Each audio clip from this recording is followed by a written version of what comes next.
Hello again. Welcome to another episode of Leading from Alignment with our good friend John Opalewski and a surprise guest today. John, why don't you say hi and introduce us to our guest?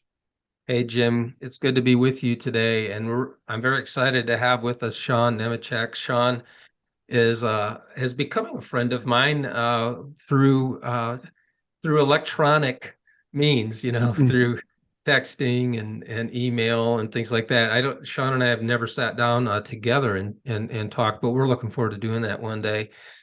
Sean is the regional director in West Michigan for the ministry called Pastor in Residence. And his focus there is coaching pastors through burnout and recovery. And we're so excited not about burnout and recovery. We're excited about guys that are helping leaders with burnout and recovery. And before joining Pastors in Residence ministry, Sean served as a pastor in a local church for almost 18 years. He's married to his wife, Amy, and they have one son. And Sean, we want to just welcome you today to the podcast. Thanks, John. Thanks, Jim. It's a great pleasure to be with you. I love your podcast. Yeah, Great. Sean was telling me before that he thinks our podcast is in his top 3, and I felt very honored that he feels that way. Wow. Yeah. About it. Wait a minute. Before we get honored, do you have more than 3 podcasts that you listen to? I guess we should be clear about that. Oh yeah, I've got a full good, slate good. of them. Yeah, you guys are one of my tops. Good. We'll take it then. So funny. So Sean, we always like to ask the guests that come to our podcast to tell us about their story, how they came to Christ, because I never get tired of listening to a person's conversion story. And so would you tell us a little bit about how you came to Jesus? Yeah, my conversion story happened when I was really young. My dad was a pastor, and I can't remember where my parents had gone. They were out for the evening, and I had a babysitter over, and she asked me one of those evangelism explosion questions. If you were to die today, do you know for sure you'd go to heaven? It's kind of a heady question for a kindergartner to answer. So I had no idea what the answer to that question was. But when my parents came home, I asked my dad. I figured he'd know if anybody knew. And he very gently and carefully explained the gospel to me. And I gave my life to Christ right there on our living room couch. Now, being a pastor's kid, generally a good kid most of the time, it wasn't really until my late high school years that I really had that crisis of faith that many of us go through and had to make what was my parents' faith my own. And so in some ways that was like almost a second conversion for me where my faith really became real and deep and serious. And so both of those stories are kind of connected for me. Yeah. Love it. I love it. It's funny. It's hard to imagine now, but I tell young people like it was not at all uncommon during those 4 spiritual laws, evangelism explosion days. Someone would go to work at the factory and come home born again. Like that was just a normal part of the revival, the Jesus revolution, as they call it today, that was going on in America. So you went from a pastor's kid, salvation, teenage years, you go into ministry. Tell us about that pastoral call, that moment that I nobody does this for the money and the fame, right? There's got to be a moment where this is a good idea or a God idea. Tell us about that. Yeah, it's kind of funny. I'm a 3rd generation pastor. So my dad grew up in a pastor's home, and he said, I will never become a pastor. Well, I knew that didn't work. So I didn't ever say that. But I think that was kind of my attitude is I really don't want to become a pastor. And then in my freshman year at Calvin College, I had a class with Chaplain Dale Cooper, just a wonderful man. And he was just taking us through basics of Christian worldview. And every time I talk theology, I talk scripture, I just light up. I love it. And it was through that class and through some conversations with Chaplain Cooper that we discerned together that ministry was probably the best use of the gifts that God had given me. It was still a couple of years before I was willing to fully submit to that. But that's where that call. Only a couple of years. That's all it took. Well, yeah, there were some things that I went through actually kind of related to that led to a Mhm. time of depression. Um, Mhm. Largely because I was resisting God's call for a while. Yeah. And so yeah, God brought me around through some pain. But Mhm. it was a good experience for me, a deepening experience. Yeah. And it just kind of sets us up for the next Yeah. question. Sean, you've written an amazing book called The Weary Leader's Guide to Burnout. And this one's hot off the presses. Yeah. And Jim and I have read your book, and boy, it is such a wonderful, Yeah. wonderful book. We know that that burnout, and at least in my opinion, and again, take it with a grain of salt, everybody who's listening or watching, I have never seen the level of burnout among pastors that I see now.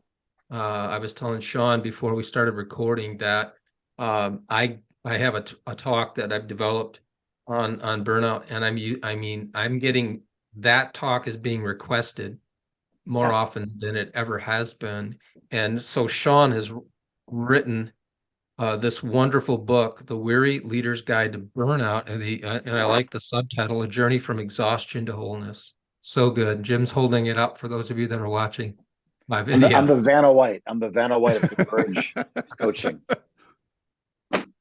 So Sean, in your books forward, Glenn Packiam shares a series of reports from Barna that asked pastors, if they had seriously considered quitting the ministry. And this is, I believe, in 2022. I think this is where these numbers come from. Can you share those stats with us? Yeah, I've got them right here in the book. It's interesting. Over a 16-month period, they asked the same question 3 times. The first time was in January of 2021, and 29% of pastors at that point said that they were seriously considering quitting. Just a few months later, in October of 2021, they asked again, and the number jumped from 29% to 38%. So a 9% increase in just 10 months. They asked it again in April of 2022, and the number had jumped to 43%. So an additional 5%. So in 16 months, that number jumped by 14%, from 29% to 43%. That's dramatic. Yeah. Of course, we all know what we were all going through during that time, and Yeah. I think those numbers are still holding, though. There's still a lot of pastors who are seriously considering quitting at this point. And Sean, I just read this morning, something came into my inbox from Barna, and they're saying 40% of pastors are not just seriously quitting the ministry, but 40% are burned out. Mhm. And in 2015, that number was 11%. Wow. It's gone from 11% in 2015 to 40% at the end of 2022. It's just staggering. I don't know if that bothers anybody, but it staggers me. Yeah, it's an Yeah. amazing number, isn't it? I think one of the things that I see happening is we're talking about burnout more often, so there's more awareness around it. Yes. But there's also way more conflict in the things that lead to burnout Yeah. present in our culture and in our churches. Yeah. Yeah. It was such a disappointing season. And I think for me personally, and a lot of people I talk to, that word disappointing is that's the reason for the drain. That's, Yeah. you define burnout as more going out than is coming in emotionally, spiritually, physically. And that thought that I've given my life to this, I've sacrificed for this, I die for this, I live for this, and now this is being treated by people, I love as if it were the enemy, or I'm the enemy, or my views are not valid, trust is broken. People go that, in different directions. It really was I think a unique time in human history, but I think equally disappointing is the thought that when this is over with, things will go back to normal. And that's not what's happening. What's happening is normal is now, we don't even know how many people attend our church anymore, because how frequently they attend has something to do with it. How many watch online has something to do with it. it's just it's almost better if we just landed today and didn't have all the history to compare it to. Then today might be okay, but we do have history to compare it to and expectations and things. So I know personally, and I know John, we've talked to a lot of people. Man, it's been a tough season. But I know that you have your own story, that this is pre-COVID and pre, all these other things. So tell us a little bit about, I mean, you're qualified to write this book for so many reasons. You speak with such compassion and understanding. It's not just compassion, it's not just understanding, it's both. And so you have a story, Sean. Would you share with us your story? Yeah, this is a big story. So I'm going to pare it down just to Yeah. the basics if I can. I started ministry in 2021, and at the about a third way through my seminary training, and so I was in full-time ministry and traveling back and forth 90 miles one way, 2 to 3 days a week for the rest of my seminary training for the next 6 years. In the middle of that, my wife had a battle with breast cancer that was about 18 months long. Wow. Um, we had conflict in the church from time to time, which is common among pastors. But the things that really led to my burnout wasn't overwork. It wasn't, even the schooling. It was two things: my lack of self-care, and then the presence of a constant critic for the first 11 years of ministry. Wow. I had a guy who, from day one, he did not want me to be his pastor, and he was doing everything he could to undermine Wow. my ministry and even get me fired. And he had the ears of one of my deacons, so it was a lot. It got to a Yeah. point where every Sunday I was looking over my shoulder, wondering what this guy was going to say, or those Yeah. associated with him was going to say.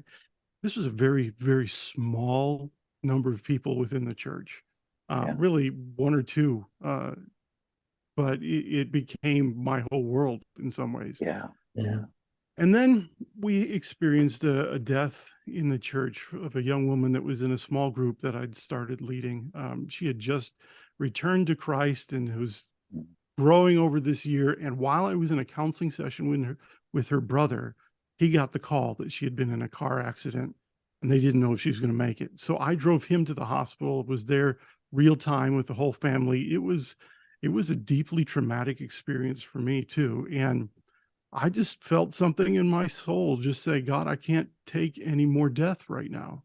And over the next 4 years, things just got harder and harder. I was working harder than ever, but producing less. And so my board started to notice some of that stuff. And rather than asking what's going on with you, really compassionately asking, some questions, they decided it was time to do a review of my performance and tell me all the different things that I needed to fix. Well, my critic got wind of that, Yeah. and launched an all-out attack to get me fired, and brought up a conversation that had happened 9 years earlier that turned into an inquisition, or what felt like an inquisition for me, that lasted about 3 months. So by this time, I was in full-on hypervigilance. I was very aware that there was something deeply broken in my soul, but at that point, I had no idea that burnout was a thing. I had no language for it. Right. And so I spent the next year reading as much material as I could to try and figure out what was going on. I read 86 books on leadership and self-care and things like that in that year. Yeah. And Wow. finally, by the end of that time, I had a sense, oh, this is burnout, and now I know how to get out of it. But it took me another 2 to 3 years before I really fully recovered. How did that story end? Did you describe it being kind of what we call a deacon possessed church? What did you go? Did he go? How did that story end? Yeah, so the Inquisition that it's really not an Inquisition. They were doing their due diligence. It just felt like it from my perspective. Yeah. The board couldn't find anything that I had done wrong. Okay. They certainly said there were things I could have done differently, and which I totally agreed with. But my critic ended up leaving the church in shame. And surprise, surprise, everything got immediately better. There Oh, was more there's a unity in the shocker. church. It was so much Yeah. easier to lead all of a sudden. Yep. Yeah. So yeah, without that, I wouldn't have been able to recover and stay in the same place. Good. You know, I could just take that for a minute and piggyback on what you just said, Sean. Yeah. It really troubles me the disproportionate amount of energy and time that leaders spend on people who are problems, Yeah.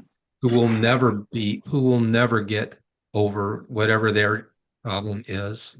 And instead of, in your scenario, he left, but there's a lot of scenarios, I'm sure, that of people who are listening and watching who that person is still there in their life, still causing problems. And I remember Jim, many, many, many episodes ago, I don't know, we're on 185. This could have been episode 20, Yeah. saying to, in effect, saying to um, uh, this pastor friend of his, ask the guy, am I your pastor? And if he can't answer that question, the following sentence is, life is too short for you to attend a church Yeah. where somebody's not your pastor. Go find another church. And that seems harsh, maybe. That seems that might seem a little abrupt. But, in some ways, I've had it up to here with pastors who get beat up. And you said something that really caught my attention. You said working harder and producing less. And that's what burnout does, right? Yeah. It really impacts your ability to work on the right things with the right amount of energy. So I'm really glad in your scenario. I'm sorry that it took so long, first of all, for that to unfold, but I'm glad that it got resolved the way it did in the end. And I want to just speak to pastors today. If you've got a problem child or two, it seems like there's a million of them. If there's two that are really loud, get a coach in your life, get somebody Yeah. in your life that will help you process what you should do, what you can do to deal with this. I hate to use the word cancer because that just seems so mean and cruel, but in some ways, organizationally, that's the effect, right? So I didn't mean to hijack it, but man, as you're talking, I can feel my temperature Yeah. just rising inside. Can I piggyback on that a little bit, John? Please, That yes. conversation that you mentioned, I had with this guy in year Right. That's two. that was the 9 year ago conversation. That was the right, that 9 year came ago up. conversation Yeah. that he brought up. Yeah. Yeah. In my situation, there were two things that I could have done differently. One is make sure the board was more informed with what was That's going good. on and how this guy was affecting the church, and recruited their help with him more. Very good. But even more important than that, and one of the things I want this book to help pastors do, is learn how not to carry those things personally, and recognize that your critics, when they bring these criticisms to you, 90% of the time, it's more about what's going on in their life than what you've done. Yes. And so learning to respond with curiosity and security, and from a place of security in Christ, was all the difference for me. And it took me a long time to learn that. I had to go through burnout to learn those lessons. Yeah. Yeah. All right. Deep breath, deep Sean, cleansing breath, everybody. Deep cleansing breath. yes, thank you for allowing me to vent on my own show. A couple more questions. I've got one, and then Jim's got one for you. Sean, in the intro to your book, you talk about compassion fatigue. Yeah. I've heard that before. I think I've definitely experienced that before. But can you unpack that idea for us? What is compassion fatigue? Sure. It's a common term among people who are in helping professions. So it's pastors, it's counselors, it's teachers, it can be people in the medical fields, anyone who is in a helping role. If they lack enough of basic self-care, soul care, and they're constantly giving care to others who are in need. Hearing their stories of pain, even trauma, what happens is they just run out of compassion. They find themselves in a place where they feel incredibly apathetic. Now, these are normally deeply caring people. These are people who love others. And when you have somebody like that and they find themselves saying, I don't really care anymore, Right. that's a scary thing. That's a scary moment. Yeah. And so we ask, what's going on? What's wrong with me? Why can't I generate this love for people that I should have? And really, it's just kind of a way our body is telling us, you haven't been caring for yourself so that you can care for others well. And so we've just depleted our resources. Often compassion fatigue is called burnout for caregivers. And there's a lot of overlap between the two concepts. Yeah. So, like you said, we have to care. That you can't. Anybody that fakes their way through a funeral or prayer or whatever, it just costs too much to fake it, right? Maybe no one else knows, but you're not being genuine. So, what would you say? Just a quick sidebar, but I had this happen. That's my yellow light, by the way. Is that I don't feel anything when I'm angry. I know what it feels like.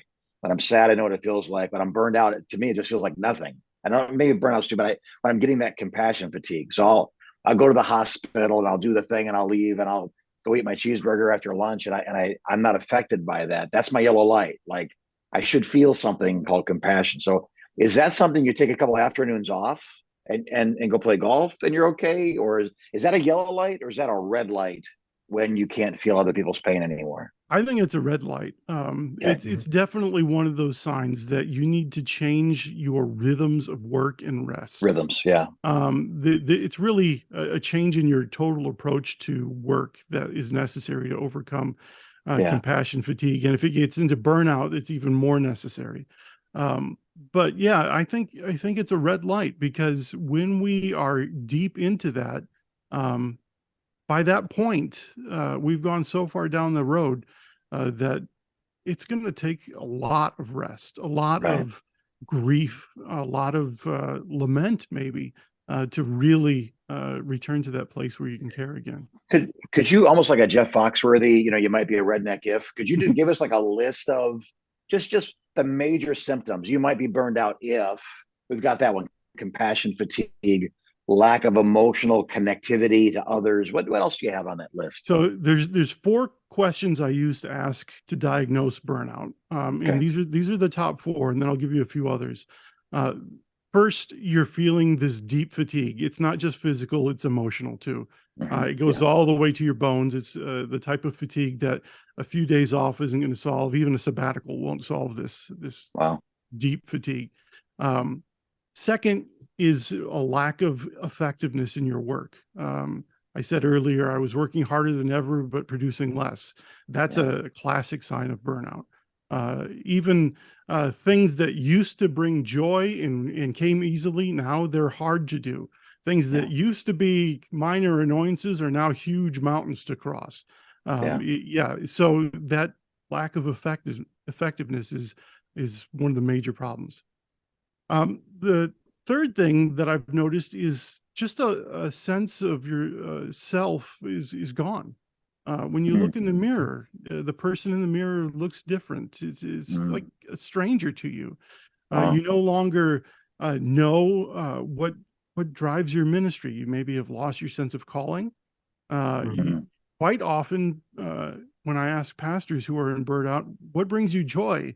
They pause for the longest time and then say, I don't know anymore. That's a big one. And so really you've lost this sense of who you are, what gives life to you.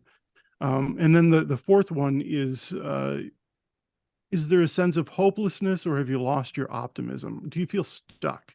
And now by the time most pastors call me, they're starting to get some of that back because they know there's a problem and they've admitted there's a problem. But there's still some residual effects there. Now, on top of that, things that you can look for, especially people in your life can look for, it's just general irritability. small things get to you more easily. You might find feeling depressed. It's hard to get out of bed in the morning. You might be having physical symptoms like stress or tension in your shoulders and your back, or digestive issues, or any number of things like that. Your whole body is involved in burnout. Yeah. Yeah. And if you listen to your body, there's a lot of signals that it's sending you. Headaches, tension, those types of things are common indicators that there's something seriously wrong. Yeah. In your book, you mentioned toothache. I thought that's funny because that's one of my things. I'm tense. I'm biting down, Mm-hmm. and I'm actually causing jaw fatigue, headache, stress headache. Because Yep. and what's funny is anybody looking at me wouldn't know I'm hating this meeting right now, or I'm dreading Mm-hmm. the conversation's headed, because it's, I can look, I can smell, but when I close my mouth, like, just, you clench all up, and that would be a symptom. That'd be a sign for me to take a deep breath, relax your jaw, find your happy place, think about golfing. Yep. I don't even like golfing. It's got to be better than the meeting. Golfing makes me clench my teeth, but yeah, I could waste time and try not to cuss. Yeah, a lot less money than golf. I'm with you. Yeah, but one of the Right questions on. I often ask pastors is your tongue pressed to the roof of your mouth right now? Is your jaw clenched? Are your fists Yeah. tight? Just Yeah. noticing where that tension is in your body is a major thing. Yeah. Yeah. Not since you finished the story about the deacon. During that time, though, John and I were both. I was right? definitely. We both were. Yeah. I definitely was jaw clenched. Yeah. But that's that defensive thing, right? Because we've seen how much damage is done in abusive relationships, and people unable, incapable, uneducated, unprepared for the realities of leading through that circumstance. So it's just how one man can destroy another man's life, which would go ministry and marriage, and how one or two people want to sound like they're 10 to 20% of the people, so they can get 80% of your attention and your time. And I remember there's times when I was going through this where I would think about writing a word in my message that I thought God had given me, but I thought, well, no, because brother bag of donuts and sister coleslaw, they're not going to like this, and they would be upset by that line. I got to find another way to say it. So I wasn't preaching to the congregation. I was trying not to irritate a couple wolves. And boy, that's a tough one. I really feel that. John, you got any closing thoughts? Well, first of all, Sean, would you join us for another conversation? Because this, I think you're just getting started here. That sounds like fun. Okay. Yeah, great. Jim, why don't you wrap us up? Okay. I guess I would come back to you, Sean, to wrap it up. Let's just say this. Someone's listening right now. They saw the title of it. They pressed that button because you're here talking about this. What would you just talk to that person, and then I'll wrap us up after that. What do they need? Someone, what would you wish somebody would have told you when you were going through this? Yeah, I wish pastors would hear that you don't have to panic when you find yourself in burnout. This may actually be a gift from God. That quite often there are leaders like myself who need a certain amount of pain before they can recognize the need to change. And if you've recognized that pain and that need to change, that's a really good thing. And there's a lot of hope in that. That if you're willing to do the work, 3 to 6 months, you'll probably be feeling better. It'll probably take 2 to 5 years before you're fully recovered. But on the other side of burnout recovery, you'll be a better leader than you ever were before. And that's the hope of this situation. Right on. Thanks, Sean. I think if you look at all three of us and say, what do these three men have in common besides our barber? You find out that we've all been through burnout. Yeah. And so and one of the things that we all care about is those who are on the other side of that fence that are suffering right now. So again, dear listeners, dear watchers, hear us. If you're going through this, I think we're all a testimony that you don't have to live there. It may feel real, but it isn't an ultimate reality. It's a sideline reality. There's an ultimate reality back with health and wellness. And you've heard us say it by now hundreds of times. Work, rest rhythms, taking good care of yourself, laughing, having friendship, taking your day off, protecting your marriage, loving your kids. These are all things that help us. And you find yourself on the wrong end of those things. It's not like it's irreversible. We are evidence. It is reversible. You'll enjoy it. It's worth it. You say, man, 6 months and 2 to 5 years. I don't want to get out of bed. Like, listen, just if you start walking in the right direction, you'll end in the right place. So please today, if we can help you at Converge, convergecoach.com, there's a connect link right there. Let's have a conversation. And we can help you.